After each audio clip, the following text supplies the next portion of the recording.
Bonsoir à tous et à toutes. Je vous souhaite la bienvenue dans ma bibliothèque et je vous propose d'ouvrir un nouveau chapitre de mon grimoire sur les figures légendaires de la littérature. Alors allez-vous chercher un bon thé, calez-vous confortablement entre deux coussins et entrez avec moi dans l'univers des mythes littéraires.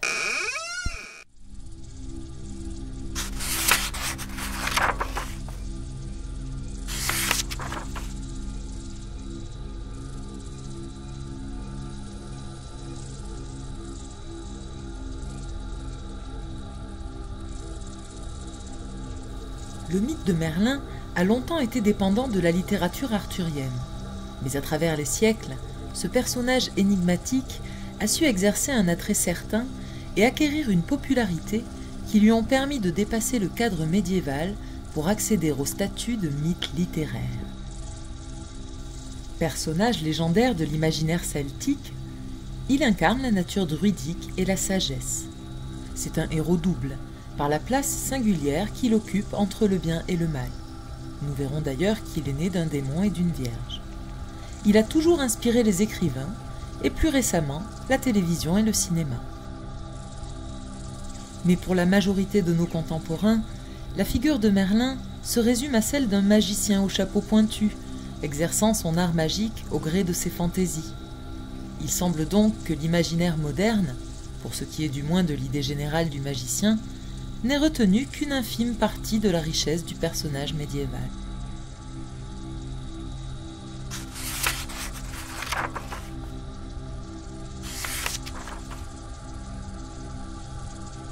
Bien avant d'être un personnage littéraire, Merlin appartient à la tradition orale des légendes celtiques. À la fois druide, enchanteur, astrologue, on lui donne divers noms. Du latin Merlinus, au gallois Myrdin, en passant par le breton Merlik, le Merlin celtique communie avec la nature et vit dans la forêt. Il connaît le langage des animaux et des plantes et a l'habitude de se transformer en cerf blanc. Cet animal majestueux et sa couleur blanche sont les symboles de l'autre monde pour les Celtes. Merlin incarne ainsi une magie venue du fond des âges. Pour ce qui est de la tradition écrite, tout commence dans l'Historia Brittonum. Il s'agit d'un recueil anonyme, même si certains prétendent qu'il s'agit de l'œuvre de l'historien Nennius, constitué de fragments de toute nature qui racontent l'histoire de la Grande-Bretagne du 5e au 8e siècle. C'est avec cet ouvrage que commencent concrètement à se dessiner certains traits du caractère de Merlin, alors appelé Ambrosius, et des différents personnages de son univers. Il est présenté comme un enfant prophète, né sans père, et dont la mère aurait eu commerce avec un incube, c'est-à-dire un démon mâle, une tradition reprise par tous les textes postérieurs. Le nom de Merlin, sous la forme Merlinus, apparaît pour la première fois dans les œuvres du clerc gallois Geoffroy de Monmouth, et notamment l'Historia Regum Britanniae et les Prophetiae Merlini. Il y est un prophète solitaire qui vit au fond des bois, le Merlin sylvestre.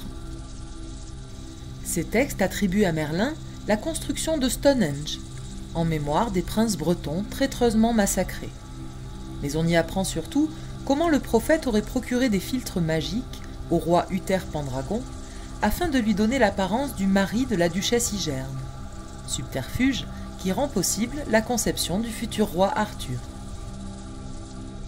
Dans la Vita Merlini, du même auteur, Merlin est à la fois devin et roi d'un pays au sud du pays de Galles. Il devient fou à la suite d'un combat meurtrier et se met à vivre dans les bois à la manière des bêtes sauvages. Seul le chant d'une cithare parvient à l'apaiser. Conduit à la cour du roi, il témoigne de son don de seconde vue au cours de plusieurs scènes de devinaille. Avant de regagner les bois, il consent à ce que sa femme Gwendolena se remarie. Mais il réapparaît le jour du mariage, précédé d'un troupeau de bêtes sauvages et monté sur un cerf. Arrachant les bois du cerf, il en fracasse la tête du marié. Enfin, Merlin retrouve la raison grâce à l'eau d'une source nouvellement apparue. Mais il refuse de régner à nouveau et reste fidèle à la forêt.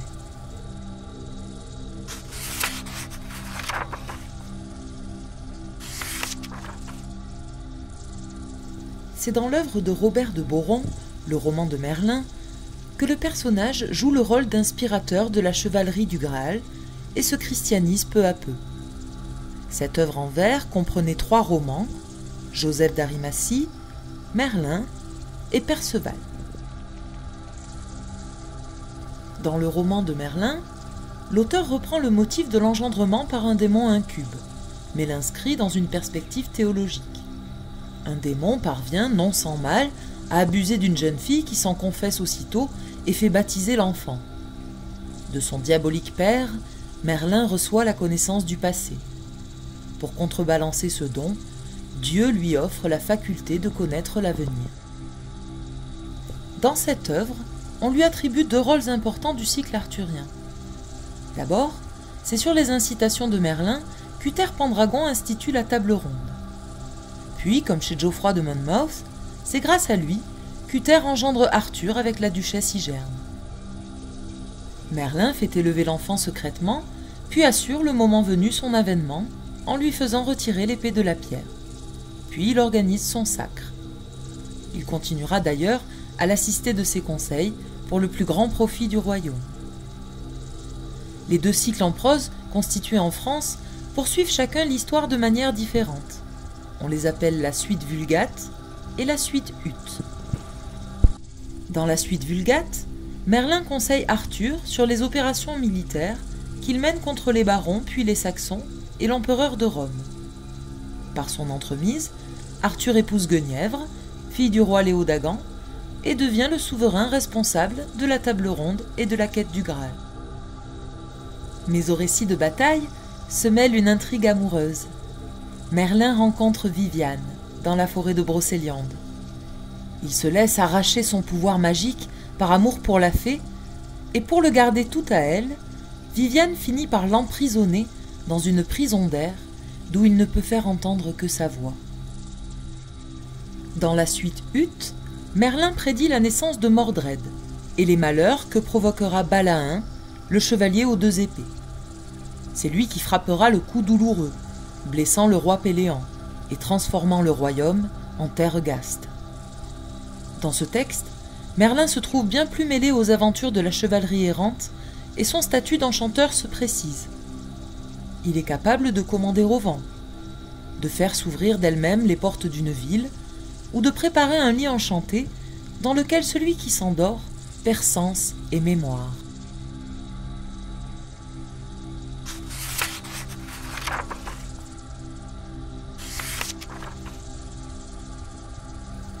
Appartenant à une veine populaire, les grandes et inestimables chroniques du grand et énorme géant Gargantua, source première de Rabelais, racontent comment Merlin fabrique Grand Gousier à partir des os d'une baleine mâle pulvérisée et arrosée du sang de Lancelot, et Gargamel à partir des os d'une baleine femelle mêlée à des rognures d'ongles de Guenièvre. Plus tard, Merlin introduit le jeune Gargantua à la cour du roi Arthur et le fait profiter de son savoir et de sa magie. Merlin apparaît aussi chez Cervantes, dans le Don Quichotte, en maître de la chevalerie errante. Dans la 2e partie, il se manifeste dans la caverne de Montesinos et il ordonne à Sancho de se fouetter afin de désenchanter Dulcinée. L'époque classique ne retiendra d'ailleurs de Merlin que l'image d'un enchanteur réduit à quelques stéréotypes de sagesse, comme Jean de La Fontaine qui le cite dans La Grenouille et le rat. Tel, comme dit Merlin, croit tromper autrui, qui souvent se trompe soi-même. Le mythe reste surtout vivant en Grande-Bretagne, où les textes médiévaux sont souvent réédités. Par Walter Scott, par exemple, au début des années 1800. Alfred Tennyson fait apparaître Merlin dans son poème Vivienne en 1859. En 1860, Edgar Quinet publie Merlin l'Enchanteur, longue épopée allégorique en prose. Ersart de la Ville Marquée tente de faire le point sur l'histoire de Merlin, qu'il considère comme un Orphée celtique, dans Myrdine ou l'Enchanteur Merlin en 1862. Le personnage de Merlin inspirera également les pré-raphaélites et le symbolisme, surtout dans l'art pictural, notamment avec le tableau de Burne-Jones, Merlin et Viviane, qui connut un vif succès à l'exposition de 1878.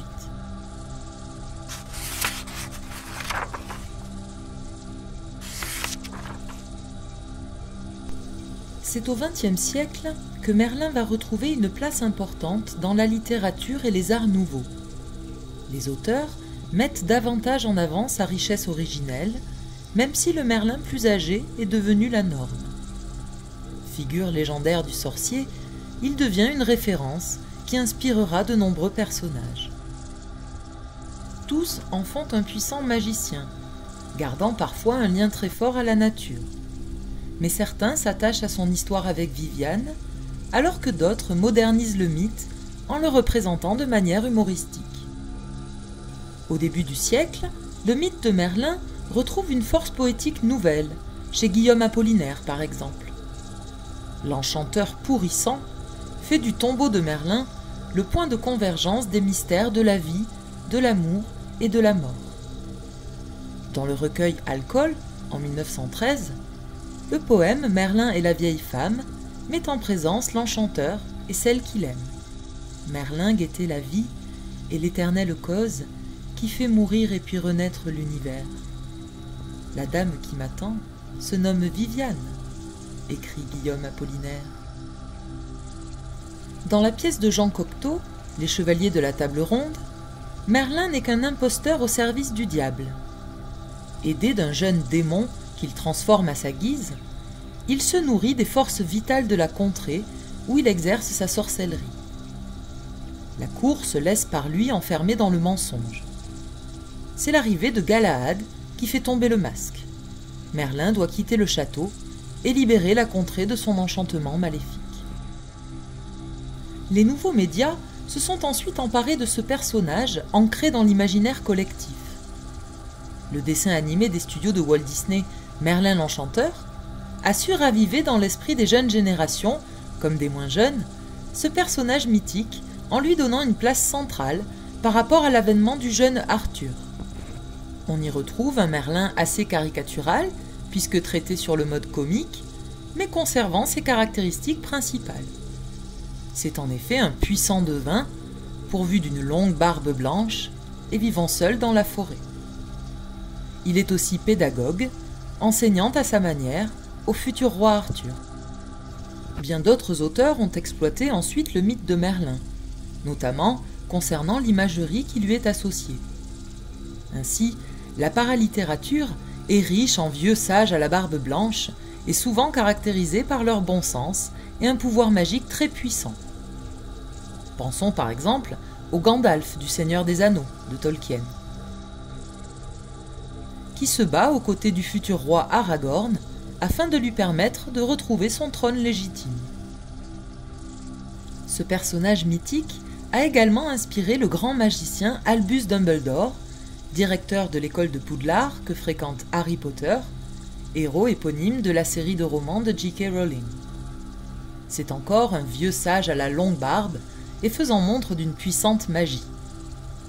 Excellent pédagogue et mentor, il prend lui aussi le jeune héros sous sa protection. L'auteur emploie d'ailleurs une jolie référence comme expression courante dans le monde des sorciers, qui s'exclame souvent avec surprise « Par la barbe de Merlin !» Plus récemment, la série télévisée française Camelot, créée par Alexandre Astier, en reprenant les aventures arthuriennes, fait également revivre le personnage du mythique magicien.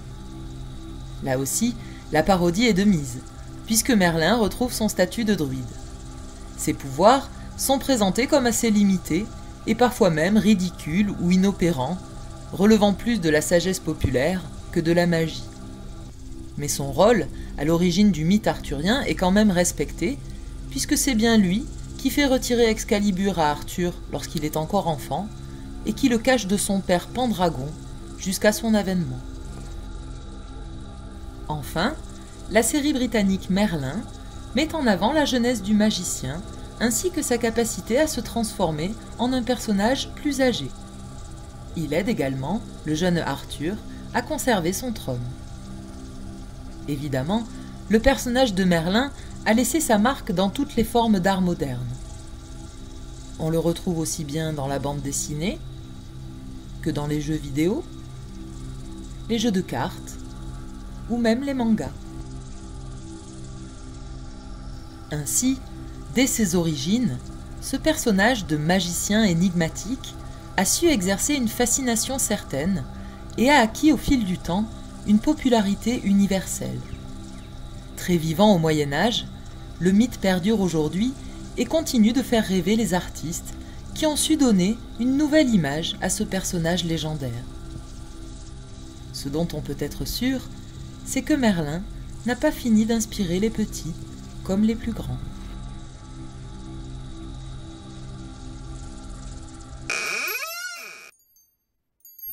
Je vous remercie d'avoir regardé cette vidéo et vous dis à très bientôt pour découvrir une nouvelle figure légendaire de la littérature.